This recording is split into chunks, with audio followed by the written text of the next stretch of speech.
नमस्कार, आप सभी का बहुत बहुत स्वागत है। मेरा नाम रूबिका लियाकत है। 4:50 हो रहे हैं। इस वक्त आप देख रहे हैं गूंज न्यूज 18 इंडिया पर।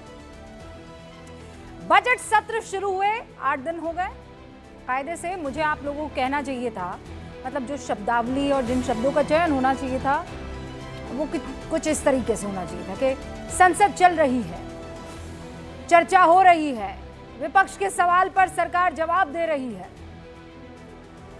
लेकिन मैं इन शब्दों का इस्तेमाल नहीं कर सकती, चयन नहीं कर सकती, क्योंकि सच ये है कि संसद नहीं चल रही है, वहां केवल हंगामा चल रहा है। संसद इज इक्वल टू हंगामा आज की तारीख में हो गया।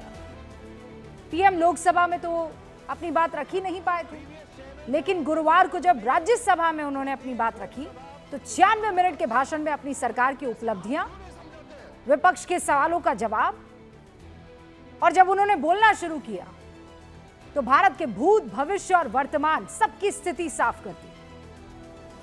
पीएम ने भारत को दुनिया की तीसरी अर्थव्यवस्था बनने के संकल्प को 2047 में साकार होते विकसित भारत को सुनहरे भविष्य का रोड मैप तैयार करते हुए दिखा दिया। वर्तमान की बात करते हुए पीएम ने ट्रेड डील, इंफ्रास्ट्रक्चर, बेहतरीन बैंकिंग सिस्टम का जिक्र किया, सरकार के काम गिनाए, देश की विकास नीति के आधारभूत स्तंभ रिफॉर्म, परफॉर्म, ट्रांसफॉर्म के मंत्र का जिक्र किया, देश के विकास का रिपोर्ट कार्ड सामने रख दिया। रिपोर्ट कार्ड के बाद मानो पीएम ने अपनी जेब से फैक्ट्स का आईना निकाला और विपक्ष की तरफ घुमा दिया। और शुरुआत उन्होंने मोहब्बत की दुकान से की। कहा कि मोहब्बत की दुकान खोलने वाले मोदी तेरी कब्र खुदेगी के नारे लगा रहे हैं। ये कौन सी दुकान है जो देश के किसी नागरिक की कब्र खोदने की बात करती है? ये किस संविधान से सीख रहे हैं जो लोग के किसी जो देश के किसी नागरिक की कब्र खोदने की बात करते हैं? शब्दशः पढ़ेंगे। भविष्य का रोड मैप, वर्तमान के रिपोर्ट कार्ड के बाद जब पीएम ने इतिहास के पन्ने खोलने शुरू किए तो उन्होंने नेहरू और इंदिरा से लेकर राजीव गांधी समेत कांग्रेस की तमाम सरकारों का जिक्र किया और कांग्रेस की मानो पूरी कुंडली खोल दी। पीएम ने कहा हमारी और कांग्रेस की अप्रोच में जमीन आसमान का अंतर है। एक भाषण का जिक्र किया उन्होंने और बताया कि इंदिरा ने नेहरू जी के साथ बातचीत का उस भाषण में उल्लेख किया था, ईरान में वो भाषण दिया था। इंदिरा गांधी ने कहा था कि जब किसी ने मेरे पिताजी से पूछा उनके सामने कितनी समस्या है तो उन्होंने कहा 35 करोड़। उस समय इस देश की जनसंख्या 35 करोड़ हुआ करती थी। इंदिरा ने आगे कहा आज देश की जनसंख्या 57 करोड़ है, मेरी समस्याओं की संख्या भी इतनी ही बड़ी है। ये कहते हुए पीएम मोदी ने पूछा क्या कोई ऐसा हो सकता है कि अपने ही देश के लोगों को समस्या माने? फिर आरोप लगाते हुए कहा कि ये लोग भारत के लोगों को समस्या मानते हैं। पीएम मोदी ने अपने भाषण में पहली बार कांग्रेस पर इतना कड़ा प्रहार किया होगा। पीएम मोदी ने नेहरू गांधी परिवार का नाम लिए बगैर चोरी का आरोप लगाया। कहा कि चोरी इनका खानदानी पेशा है, महात्मा गांधी का सरनेम इन्होंने चुरा लिया। विपक्ष को घेरते हुए पीएम मोदी ने जिन मुद्दों को उठाया उसके बाद तो तय था कि कांग्रेस जो है इन पर पलटवार करेगी, और ऐसा हुआ भी। कांग्रेस अध्यक्ष मल्लिकार्जुन खड़गे सामने आए, भाषण को 50, 75 और 100 साल से तौल दिया। नेता प्रतिपक्ष राहुल गांधी उचित और अनुचित अपनी डिक्शनरी से लेकर आए। ये जो राष्ट्रपति के अभिभाषण पर जो विचार थे वो रखे उनके सामने, एक रिप्लाई भी उन्होंने नहीं दिया। सिर्फ 100 साल का, 75 साल का, 50 साल का बात करते रहे। प्रधानमंत्री ने बहुत सारी बातें हैं। जो उचित समझो, जो उचित समझो वही करो, जो उचित समझो, जो उचित समझो वही करो, जो उचित समझो। उचित अनुचित। उधर उदित राज जाति कार्ड से मोदी के कटाक्ष की काट खोज रहे हैं। ऐसा लग रहा था जैसे विपक्ष के पास मोदी के इन आरोपों का मजबूत कोई जवाब नहीं है, ऐसा लग रहा था। पार्टी के तमाम लीडर इस तर्क के साथ आए कि बीजेपी नेहरू और इंदिरा से आगे बढ़ ही नहीं पाती। लेकिन सच्चाई ये है मित्रों, सियासत की तासीर यही है और ये रही है कि जब भी किसी को घेरा जाता है तो भूतकाल का सहारा लिया जाता है। और अगर ये सही नहीं है तो कांग्रेस इन तर्कों का सहारा लेना फिर भूल जाए। कौन से तर्क? कि जब बीजेपी पर हमला करना हो तो 1947 से पहले के आजादी के आंदोलन का सहारा लिया जाए, प्रधानमंत्री मोदी पर हमला हो तो 2002 के गुजरात दंगों का जिक्र किया जाए, संघ पर हमला करना हो तो 2500 साल पुरानी लिखी किताब मनुस्मृति लेकर आ जाए, राष्ट्रवाद पर हमला करना हो तो 1966 में लिखी किताब बंच ऑफ थॉट्स को लहराने लग जाए, हिंदुत्व पर हमला करना हो तो महात्मा गांधी की हत्या और नाथूराम गोडसे का नाम जुबां पर ले आए। फिर ये तर्क मत लाइए। अगर आपको भूतकाल में नहीं जाना है तो फिर अपने वाले को भी समझा दीजिए। क्या ये सब पुरानी बात नहीं है? क्या ये सब मुद्दे पुराने नहीं है? प्रधानमंत्री तो सरकार के कामकाज पर पुरानी सरकार और पुराने प्रधानमंत्री का नाम लेते हैं। आप तो उन पर हमला करने के लिए वो मुद्दे लेकर आते हैं जो फैक्ट के तराजू पर कई बार सही भी साबित नहीं होते। अगर पीएम कुछ गलत कह गए तो बताया जाए कि पीएम ने अपने 96 मिनट के भाषण में ये झूठ कहा है, ये गलत तथ्य पेश किया है। पीएम ने जो कहा क्या वो तथ्य है या तथ्यहीन है, कह दिया जाए। इसीलिए जब ये इकोसिस्टम, चीको सिस्टम ये कहने लग जाता है कि प्रधानमंत्री हर बात पर नेहरू और इंदिरा जी को ले आते हैं, तो फैक्ट ये है कि इस देश की आजादी के 78 साल में से 32 साल 271 दिन तक जवाहरलाल नेहरू और इंदिरा गांधी जी सरकार चला रहे थे। और जब भी देश के विकास की बात होने लगती है तो दोनों के कार्यकाल का जिक्र होगा, क्योंकि देश के जो भी हालात हैं उसमें इन 32 साल 271 दिनों का अहम योगदान है। ये फैक्ट है, इसे कोई नहीं झुटला सकता है। और जब इन्हीं बुनियाद पर सवाल किए जाते हैं तो कहते हैं इनसे आगे बढ़ते नहीं है, हंगामा होने लगता है, कोई दूसरा रास्ता नहीं सूझता है। इस हंगामे की वजह से लोकसभा के 19 घंटे 13 मिनट सिर्फ शोर शराबे में बर्बाद हो गए। शुक्रवार शाम तक इस हंगामे की वजह से जनता के टैक्स का करीब 35 करोड़ 69 लाख रुपए से ज्यादा का नुकसान हो गया है। ये पैसे किसी नेता की जेब से नहीं गए, हम टैक्स पेयर की जेब से गए। आप और हम दिन रात मेहनत करते हैं तब जाकर ये पैसा मिलता है। लेकिन लगता है कि नेताओं को इस पैसे की अहमियत का कोई अंदाजा नहीं है। इसीलिए हर सत्र में विरोध के नाम पर हंगामा, चीखना चिल्लाना, वेल में चले जाना संसद का पर्याय ये बनता जा रहा है। इसीलिए आज गूंज में बड़ा सवाल है, 96 मिनट के भाषण में पीएम ने फैक्ट से इतर क्या कहा है? चलिए इस पर बहस हो जाए। अगर इसलिए संसद से आप जा रहे हैं क्योंकि पीएम ने जो कहा है उसका काट नहीं है, तो फिर आपको जनता को जवाब देना होगा। क्या सरकार को विपक्ष के साथ बैठकर गतिरोध को खत्म नहीं करना चाहिए? यह भी एक इंपॉर्टेंट सवाल है। मैं शुरू कर रही हूं गूंज।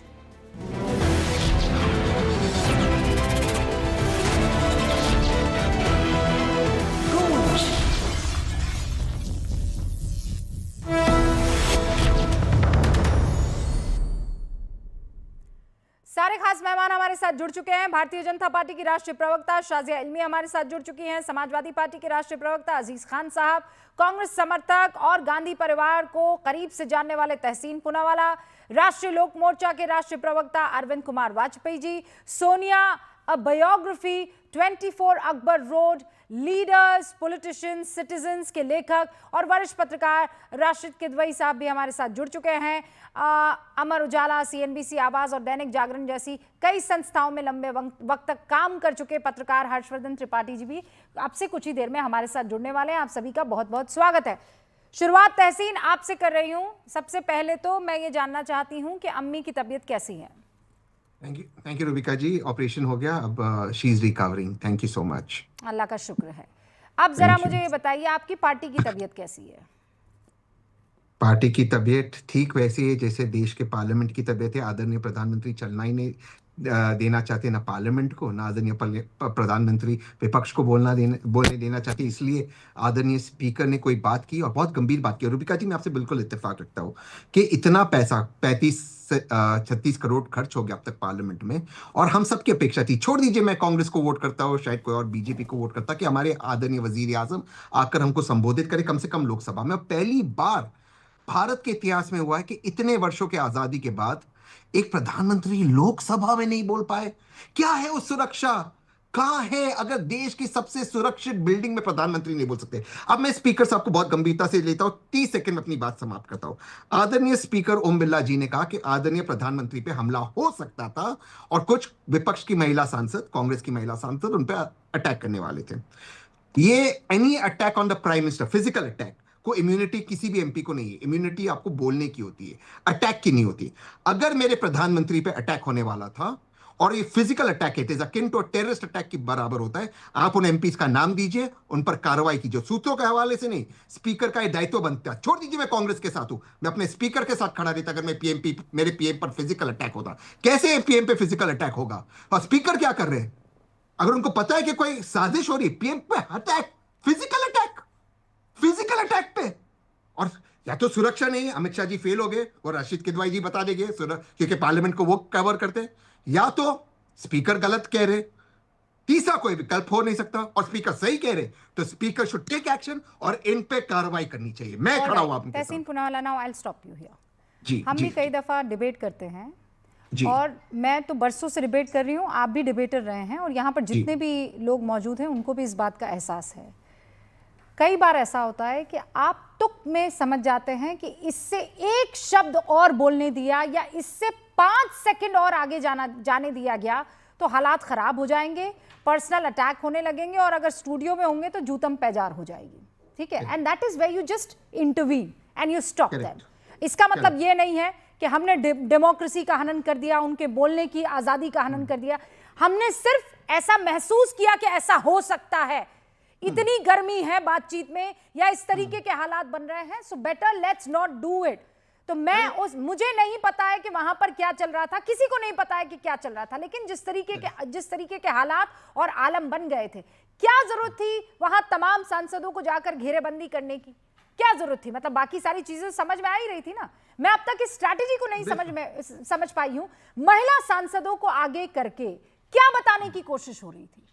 क्या चाहता था? बिल्कुल जी रूबिका जी, आज मैं बिल्कुल आपसे इत्तेफाक रखता हूं। मतलब मैं कहीं कोई गुंजाइश ही नहीं आपसे कुछ गलत बोलने की। तो आप बिल्कुल सही कह रहे। एक, आपने कहा हो सकता था, हुआ नहीं अटैक, लेकिन आदरणीय स्पीकर ने सूत्रों के हवाले कहा अटैक होने वाला था। अब दूसरा, क्या जरूरत थी वजीर आजम प्रधानमंत्री को? अरे तो उन्होंने ये थोड़ी कहा कि फिजिकल अटैक, कि वर्बल अटैक, कि कौन सा attack, we do not know ना। करेक्ट। मान लीजिए आप और मैं इस पर हम दोनों आपस में बात कर रहे हैं। नाउ शाजिया इल्मी इंटरवीन्स और आप दोनों में गर्मा गर्मी हो जाती है। नाउ आई थिंक हो सकता है कि आप शाजिया पर अटैक कर ले या शाजिया आप पर अटैक कर ले। आई डू नॉट नो, वो वर्बल भी हो सकता है, वो फिजिकल भी हो सकता है। Then I interject. ओके, तो मैं ये जानना चाहता हूं, शाजिया 10 सेकंड, मैं आपको एक तस्वीर दिखाना चाहता हूं। 10 second and then Shazia will come to you. 10 second मैं एक तस्वीर दिखाना चाहता हूं। ये वजीर आजम मनमोहन सिंह जी गुजर गए, अब उनकी तस्वीरें, बीजेपी उनके सामने खड़े होकर नारे लगा रही जब वो पार्लियामेंट में, लोकसभा में बोल रहे हैं। वो तो बनने के बोलना, बीजेपी पोस्टर के साथ खड़े थे। उनको तो कोई नहीं हुआ कि मुझे कोई मारेगा, हो सकता है मारेगा। आज 75 साल की आजादी के बाद मदर ऑफ डेमोक्रेसी में प्रधानमंत्री को डर लगता है कि कोई मारेगा। I also know and you also know। Tahseen please मत कीजिए जिस तरीके, नहीं जिस तरीके, अरे सुनिए, आपने कब सुना है उस दरमियान 2004 की बात है एकदम, तब नए नवेले बने थे प्रधानमंत्री मनमोहन सिंह। कब सुना मनमोहन तेरी कब्र खुदेगी? वो नफरत किसमें देखी आपने? भारतीय जनता पार्टी के कितने सांसदों को आपने इस तरीके से छाती पीट कर कब्र खोदने वाले बयान देख लियो। अब इस पर जवाब दे दीजिए। उससे पहले प्रधानमंत्री मनमोहन सिंह रोए थे पार्लियामेंट में, ये कहते कि भाजपा सेशन नहीं चलने दे रहे और कह रहे कि मेरा प्रधानमंत्री चोरे सेशन नहीं चलने दे रहे और उनके पास कोई एविडेंस नहीं था। आप गोल पोस्ट, आप कह रहे हैं अटैक कैसे हो रहा है, आप कह रहे हैं कि कैसे इतना खतरनाक हो सकता था। मैं कह रही हूँ उस दरमियान इस तरीके के हालात नहीं थे कि इतनी नफरत थी सर पर चढ़ी हुई। शाजिया देखिए रूबिका जी, बहुत देर तक मैंने सुना तहसीन जी की बात को। तहसीन जी, आप क्या बात कर रहे हैं मनमोहन सिंह के वक्त की? आपको याद है अन्ना हजारे आंदोलन? आपको याद है खुद बेचारे मनमोहन सिंह जो ऑर्डिनेंस लेके आए थे, उसको आप ही के एमपी राहुल गांधी ने फाड़ा था। तो जो मनमोहन सिंह की कद्र राहुल गांधी नहीं कर सकते, वो आपके बीजेपी के क्या करेंगे? और ऐसे कभी हालात पैदा हुए थे, ऑर्डिनेंस को फाड़ा था, आपको याद है? नहीं, जी I बिल्कुल will फाड़ा lose था। anything. नोन, एवरीबडी मैं नोज अबाउट debate इट। छोड़ इफ दूंगा, यू तो राहुल अनअवेयर गांधी ने तहसीन, फाड़ा हमारा है। आप पहली बार टीवी में मैं जब आए डिबेट थे छोड़ मेरे दूंगा, साथ ही मैं थे। माफी मांगती एक डिबेट दूसरी छोड़ बात मैं दूंगा। कहना चाह रही हूँ, चलिए मैं इस टॉपिक से पब्लिकली माफी हटकर, मांगूंगा, राहुल क्यों, गांधी ने सुनिए नहीं सुनिए, फाड़ा था, संसद की नहीं फाड़ा गरिमा, था। आप फिजिकल फाइट कह रहे हैं। संसद की गरिमा हाथों की ताकत से नहीं होती है भाई साहब, शब्दों की सोच की मर्यादा से बनती है। और ये गरिमा शारीरिक शोर में नहीं है, ये नैतिक ऊंचाई में है। आप चाहते थे ऐसा कोई माहौल बने कि वो महिला सांसद सामने आए, प्रधानमंत्री की कुर्सी तक जाएं, इस तरह के अप्रिय हालात बने, और फिर क्या हो, दुनिया के सामने हम शर्मसार होते कि ये हमारी संसद है। और प्रधानमंत्री, आपको तो कद्र है नहीं उस पद की, एलओपी के पद की भी कद्र नहीं आपको, लेकिन देश को तो है ना भाई मेरे। तो संसद का सम्मान बाहुबल से नहीं होता है, बौद्धिक और नैतिक बल से वो महफूज रहता है। सुन नहीं तो लीजिए आप। शाहज़ेल और में संसद की गरिमा का नहीं तो आधार निशिकांत दुबे को कोई ये बात समझाएगा या केवल तहसीन पूनावाला को समझाई जाएगी ये बात? भाई जो चीज आप लोगों के अख्तियार में है उसे तो आप लोग संभाल सकते हैं ना। Now what is your reply to Nishikant Dubey? वो भी तो ऐसी ऐसी किताबें लेकर आए थे ना। ये तो टिट फॉर टैट चल रहा है। संसद कहाँ चल रही है? तो बदला चल रहा है, नागिन नाच हो रहा है यहाँ तो।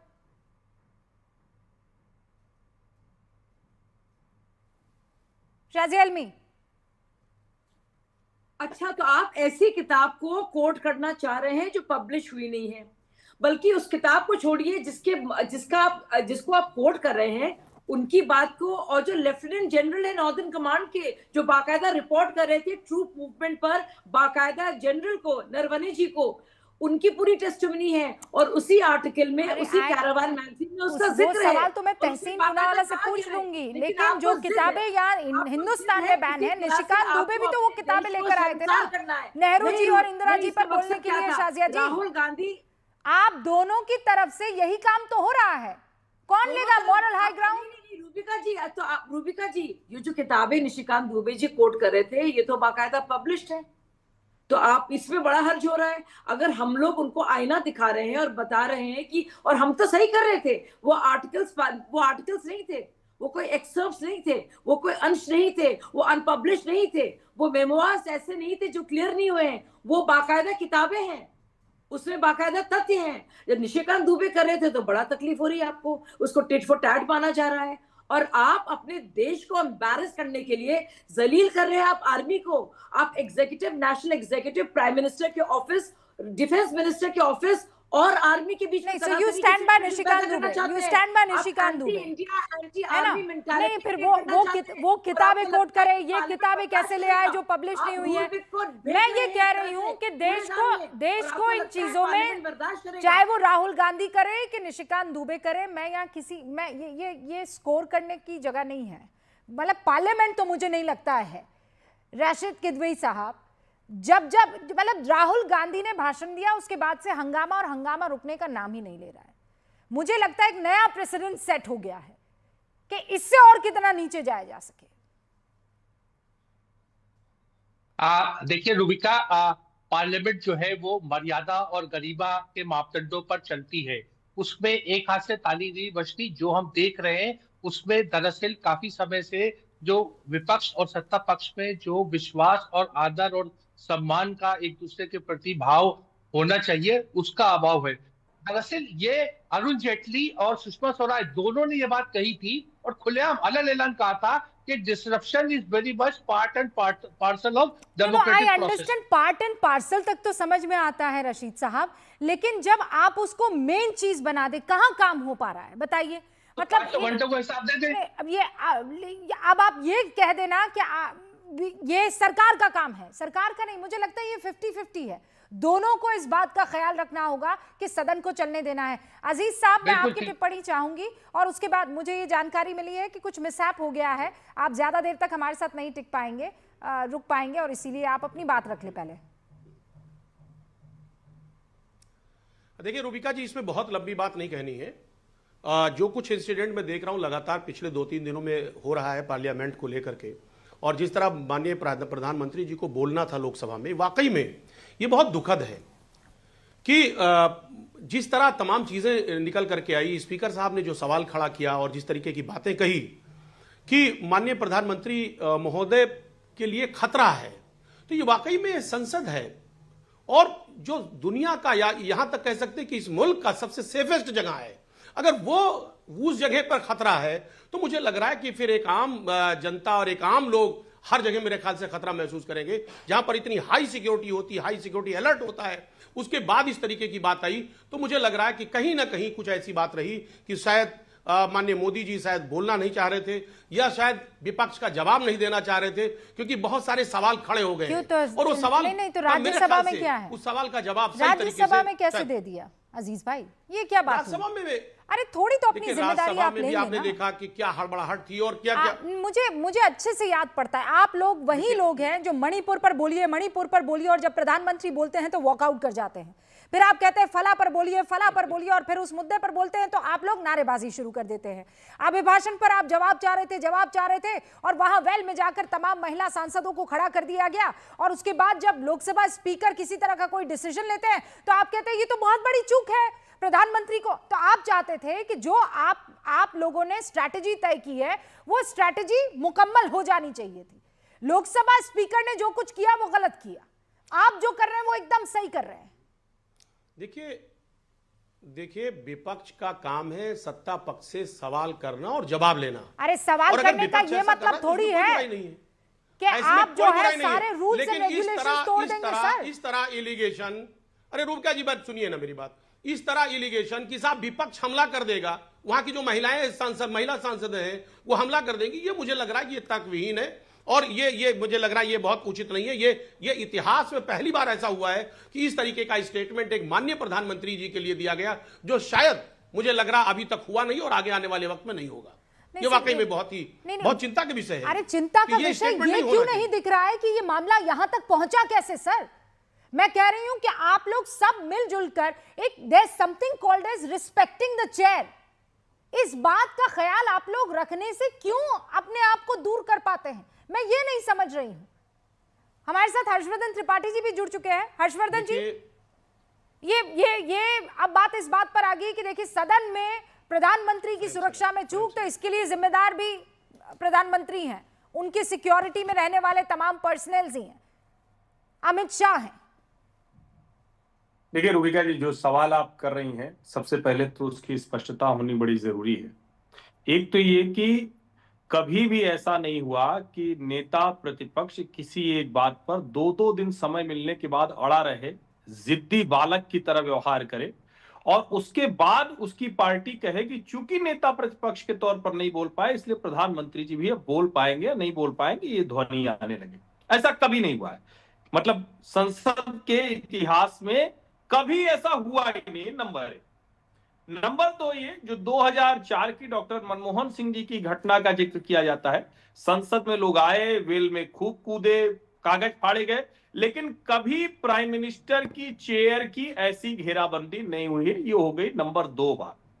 अब जिस बात को लेकर कहा जा रहा है कि पीएम पर हमला हो जाता सिक्योरिटी को लेकर, कोई ये थोड़ी ना कह रहा है कि वो ऐसा हमला हो जाता जैसी कल्पना की जा रही कि कोई बाहर कुछ कर देता। राहुल गांधी जो कहते हैं कि डंडे मारेंगे लोग 6 महीने बाद, ये राहुल गांधी वाला वो वाला नहीं था। लेकिन जरा आप सोचिए ना, क्या महिला सांसद प्रधानमंत्री को घेर कर जिस तरह से बैनर लेकर या क्या कुछ था उनके हाथ में लेकर वो खड़ी थी, ये कोई सहज स्थिति थी क्या?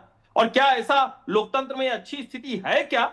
आप धरना, प्रदर्शन, नारेबाजी, पिछली बार भी जब प्रधानमंत्री बोल रहे थे, राहुल गांधी जब बोले तो सबने सुना, जब प्रधानमंत्री बोल रहे थे तो उन्हीं के चेयर के आगे पूरा विपक्ष, और बाकायदा दिखा कि राहुल गांधी भी कह रहे हैं कि जाओ जाओ, पूरा विपक्ष आकर खड़ा हुआ। प्रधानमंत्री ने पानी का ग्लास उनकी तरफ भी बढ़ाया।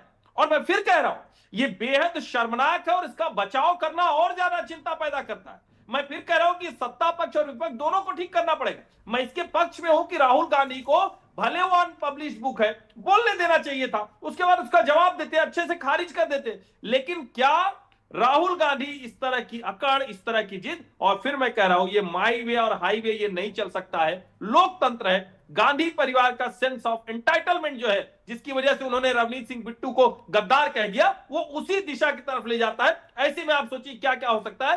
पिछले में क्या हुआ था, प्रताप चंद्र षडंगी के ऊपर हमला हुआ था या नहीं हुआ, उनके सर पे माथे पे चोट आई थी या नहीं आई।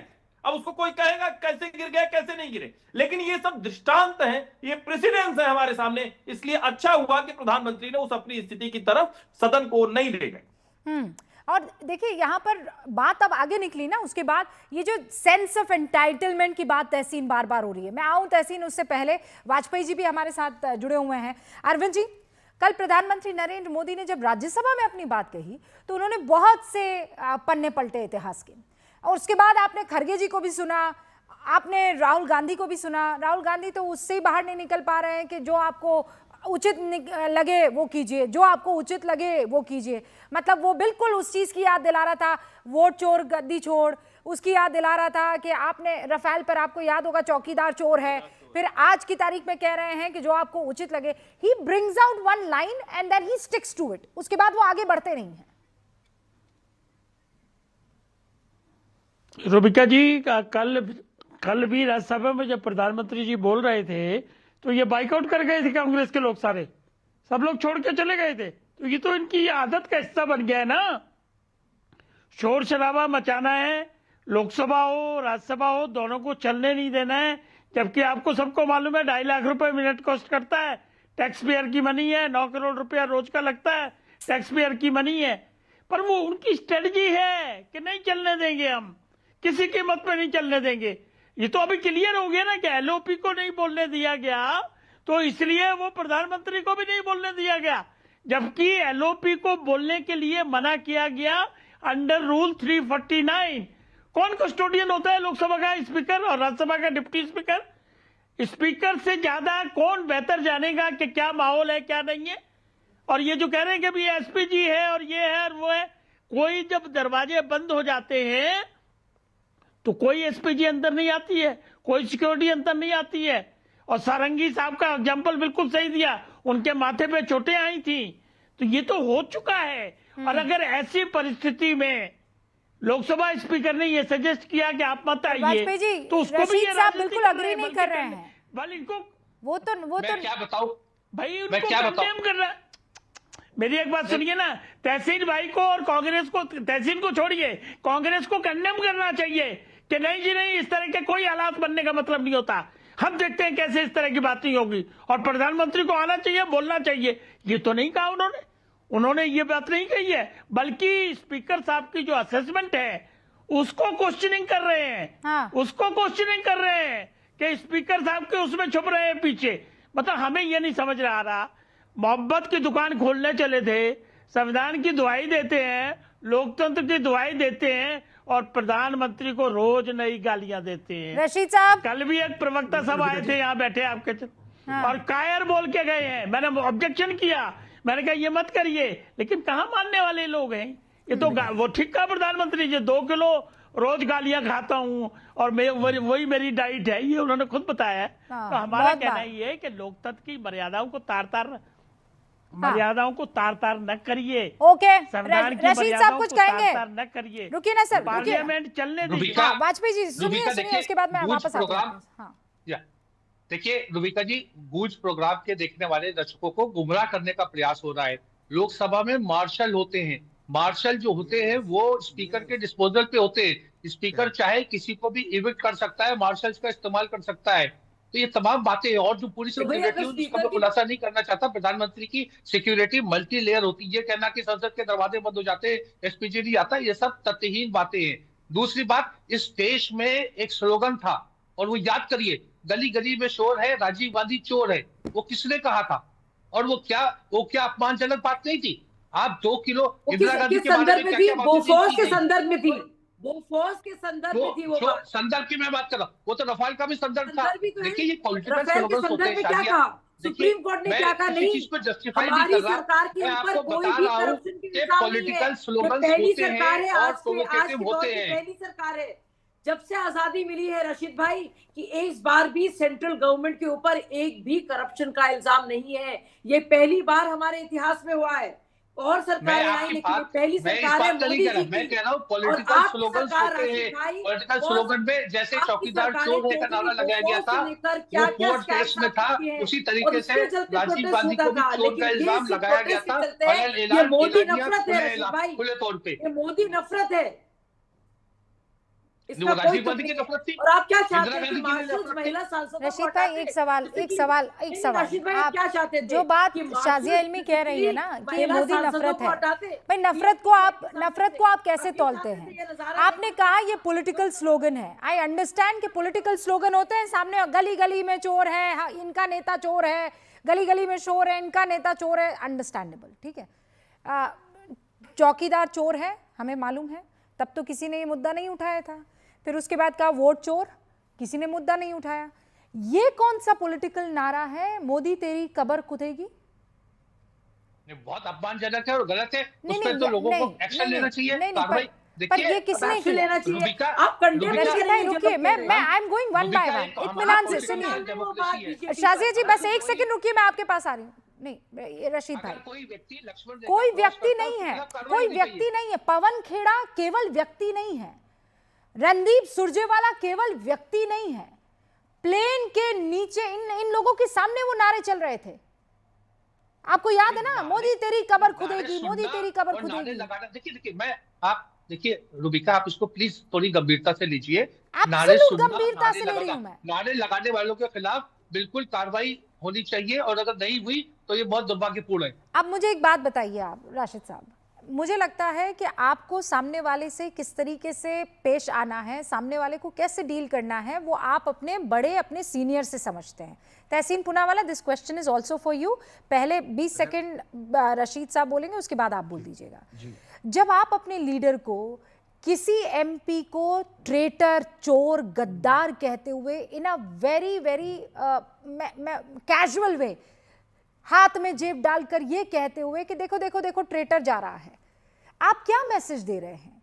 What kind of leadership is this? बिल्कुल गलत है, बिल्कुल गलत है। देखिए ये बात, इस बात को राहुल गांधी को खेद व्यक्त करना चाहिए था, उसको अपने शब्द वापस लेने चाहिए थे। होता तो और आगे बढ़ के माफी भी मांग सकते थे, ये तमाम उनके पास बातें थी। लेकिन रुबिका, फिर यहाँ कोई इक्वी बैलेंस की बात नहीं होती है। बात यह है कि कोई कहता है कि टेररिस्ट कह रहा है किसी को, तो कोई उसको ट्रेटर कह रहा है। ये दोनों बहुत गंभीर चीजें हैं और इसका लोकतंत्र में कोई जगह नहीं है। रशीद साहब, और यही वो इकोसिस्टम है जो कहता है कि शाजिया इल्मी की पार्टी और शाजिया इल्मी की सोच वाले जितने भी लोग हैं वो क्या करते हैं, जो उनको पसंद नहीं आता है उसको वो ट्रेटर कह देते, उनको गद्दार कह देते। सर, कथनी और करनी में फर्क है। वहां सदन के बाहर लीडर ऑफ ऑपोजिशन एक एमपी को गद्दार कहता है, ट्रेटर कहता है, और इनमें इतने, मतलब look at the audacity of that gentleman कि वो फिर कहते हैं कि इनको देख लीजिए, अलावा गद्दार के इनके मुंह पर कुछ रहता नहीं। तहसीन पूनावाला, क्या आप अपने कार्यकर्ताओं को मैसेज दे रहे हैं? क्या मैसेज दे रहे हैं आप? रुबिका जी, 3 चीजों का मैं वर्णन बहुत संक्षेप में करूंगा। सबसे पहले एक चीज, और मैं आपकी थर्ड बात पे भी मैं आऊंगा जो अपने बिट्टू जी के बारे में की। प्लीज मुझे 30 second. No, I did not say about Bittu ji. I am talking about this leader's body language. मैं कह रहा हूं, I am talking about the way this leader is treating people he doesn't like. Rubika जी, मैं समझ गया, प्लीज मुझे chance दीजिए। सबसे पहली बात, क्या पहले पार्लियामेंट में किसी अननोन रीजंस के लिए पार्लियामेंट को डिस्टॉर्ट नहीं किया गया था? अरुण जेटली जी, सुषमा स्वराज जी, पूरा विंटर सेशन।